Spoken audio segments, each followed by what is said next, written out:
Hey guys, welcome to my messy kitchen. Isn't that great? So today is day 58 and y'all, this is gold because it's all about habits. And I don't know about you, but I got some habits that I need to go, okay? Excuse me, sorry, I'm getting reminders on my phone and choking.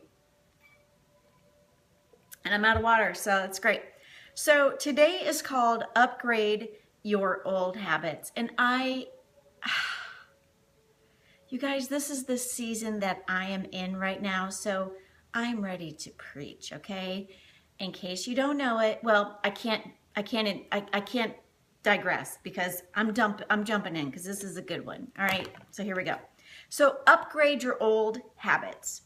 So I have so much, I took notes and I found again that I was literally copying every single thing that he was writing or that he wrote in the book. So I just stopped taking notes and I started highlighting what it is I got to share with y'all because there are so many nuggets in here that you might find helpful to you, especially if you are trying to, start a new habit of working out and stop a habit because hello, spring is in 13 days. Start a new habit of working out.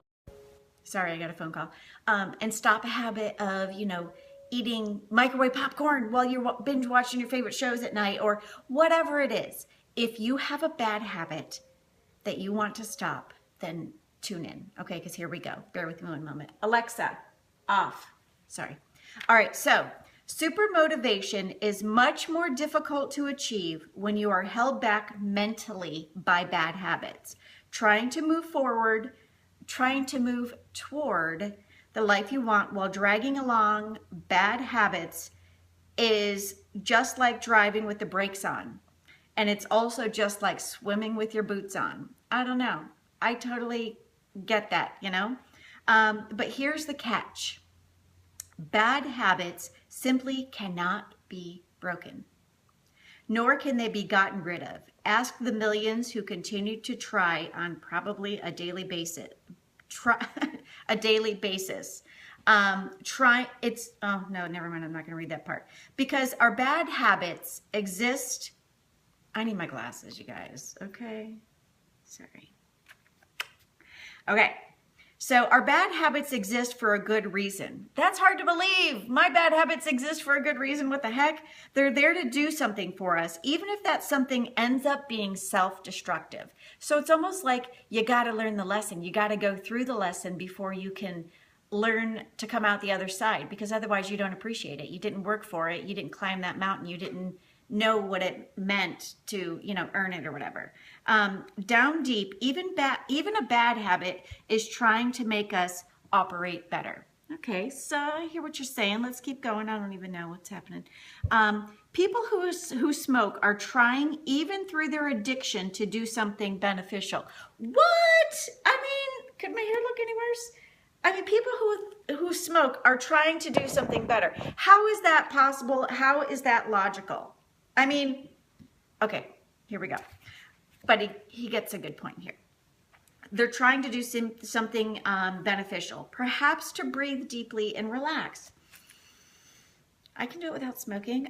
Such breathing is needed to balance stress, so their smoking is a way in which they are trying to make themselves better. Okay, I don't know. I'm not a smoker. If you're a smoker, does that resonate at all? Bad habits are just like that. They are based on perceived benefit, and that's why they are so hard to get rid of. Okay, so I can relate to this from the perspective of alcohol, okay? You guys, I didn't have a problem with alcohol, but I was numbing my emotions with alcohol. So much like smoking, if somebody's needing to de-stress and to take a deep breath and just kind of have a timeout, they might have a smoking habit or create or step into a smoking habit. For me, I needed to numb out because life was crazy and I was in a job I didn't like. And so I came home every night and self-medicated with, a glass or a bottle of wine. So I totally get this. That's why habits must be replaced and understood before they can be transformed. And for me to stop drinking wine, I had to understand my habit. I had to understand what the root of my problem was. And that was where Therapy was born, because I realized through my own self-therapy that I was unhappy and I was drinking to mask the pain of it. What created the habit must be built upon, not killed.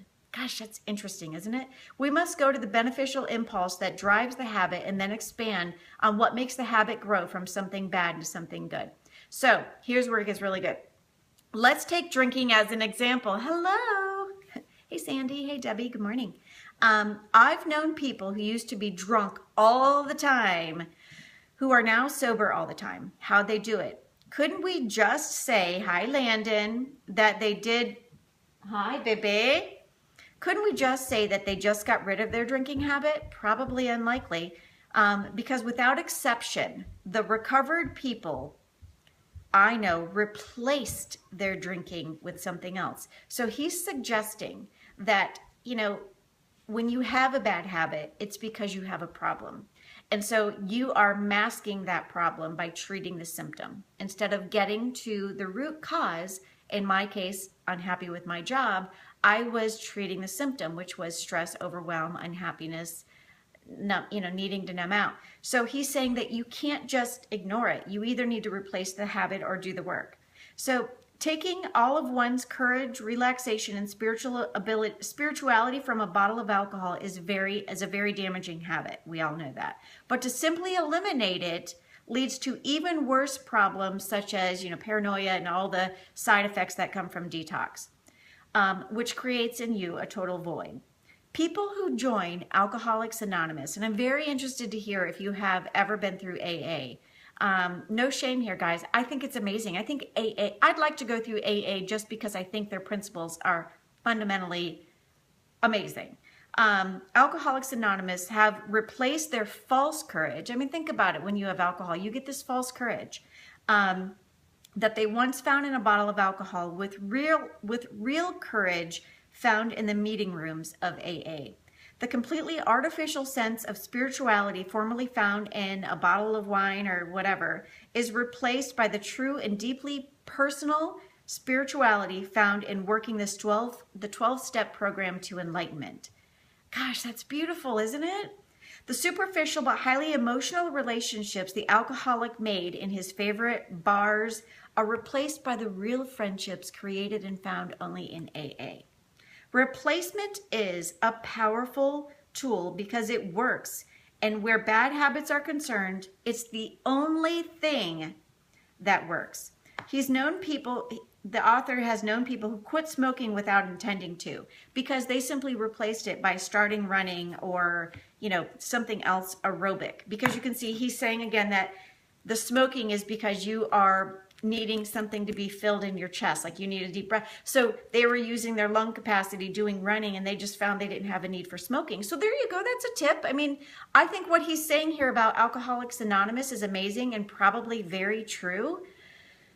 So if you're somebody who smokes, try running. Let me know if that works. That's amazing, guys. Where did I leave off? Next page. So they quit smoking because they had introduced a replacement. I think there's something to this. Think about whatever your worst habit is and reach out to me if you need help coming up with a strategy to replace it with a different one.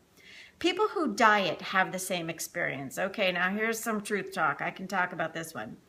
It isn't staying away from the fattening food that works. It's introducing a regular diet of delicious, healthy food to replace it and its replacement. I know this is true because I have been doing ketogenic-like eating, and I made this amazing chocolate zucchini cake. Some people would say it's not amazing, but for me, if I'm staying away from sugar and I'm eating healthy, this zucchini cake has enough chocolate in it that I feel like I'm at a restaurant, and I put some whipped cream on that, So it's all about replacement. Subconsciously, you don't think that your bad habits are bad. We probably don't. We obviously make excuses for them because we don't hate them. We get some joy or satisfaction from them. And that's because they're filling a perceived need. So the way to strengthen yourself is to identify the need and to honor it. Honor the need by replacing the current habit with one that is healthier and more effective. Replace one habit, and soon you'll be motivated to replace another. Y'all, that is gold. I'm sorry, but if you're a smoker, try that. What do you have to lose? If you're a smoker and you can't run, start walking. Walk around your house. Walk up and down your stairs. Just try it. What do you have to lose? Your health? Or your bad habit? Yeah. And what do you have to gain is your health. So here's a couple of parting things that I want to leave you with from the life coach in me. You'll never change your life unless you change something that you do daily. And you guys, yeah.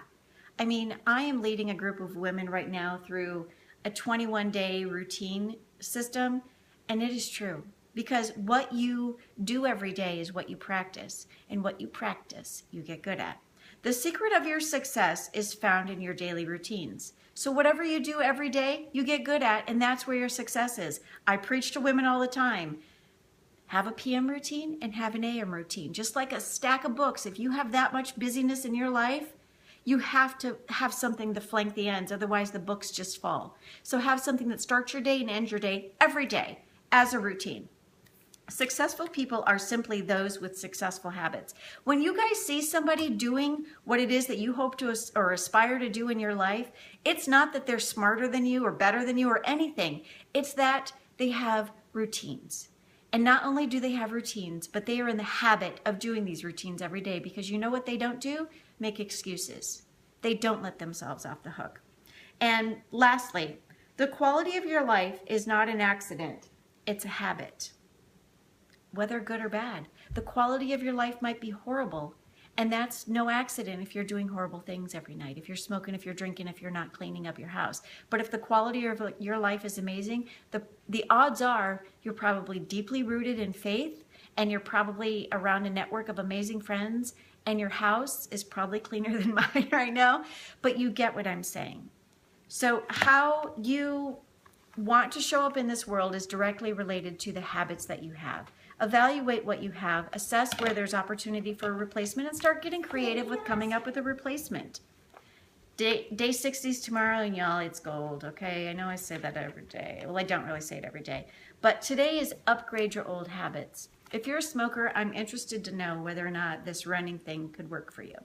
If you need help and you're currently in a situation where you're over drinking, reach out to me. That's something I do in my life coaching practice with women all the time. Have a good day, everyone. Bye-bye.